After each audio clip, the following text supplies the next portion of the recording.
Qual a relação entre a reforma administrativa proposta pelo governo e o racismo?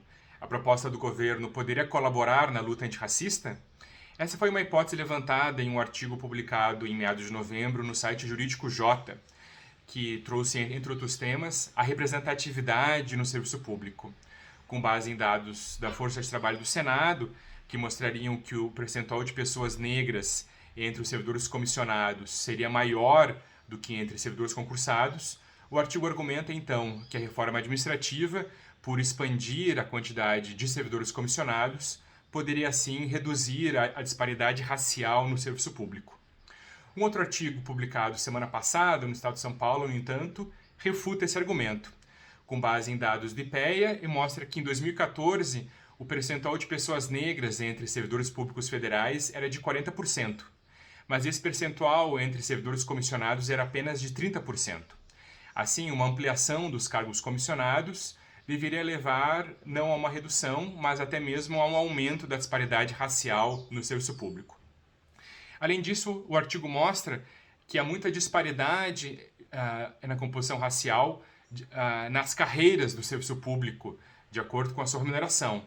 No caso, carreiras em geral de maior remuneração têm um percentual menor de pessoas negras na sua composição. Por exemplo, entre auditores da Receita Federal, esse número é de apenas 12%, e na carreira diplomática de apenas 6%. Assim, o combate a essa desigualdade deveria vir pela ampliação de ações afirmativas, tais como a instituição de cotas mais elevadas para essas carreiras com menor representação. E esse cenário também ocorre entre os cargos comissionados. A mesma dinâmica se repete. Os cargos comissionados de mais alto escalão, ocupados maciçamente por pessoas brancas, e então, no caso, as cotas também poderão ser aplicadas nos cargos comissionados, prevendo percentuais maiores para os cargos de maior escalão.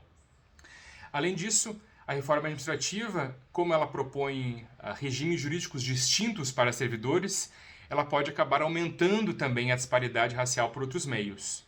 Por que isso? Porque a reforma administrativa propõe a criação de regimes jurídicos distintos para categorias de servidores, criando uma certa estratificação ou aumentando ainda mais essa estratificação.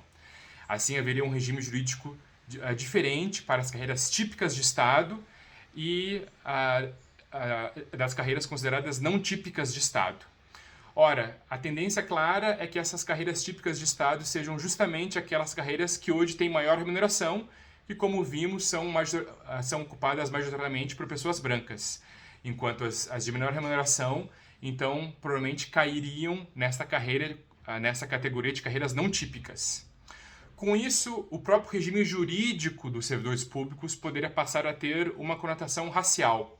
Dessa maneira, as carreiras ocupadas majoritariamente por pessoas brancas manteriam direitos como a estabilidade e a impossibilidade de redução de salários. E, no caso, as carreiras com maior presença negra seriam marcadas pela precariedade e pela insegurança. Essas carreiras, por não terem estabilidade, estariam mais sujeitas à demissão,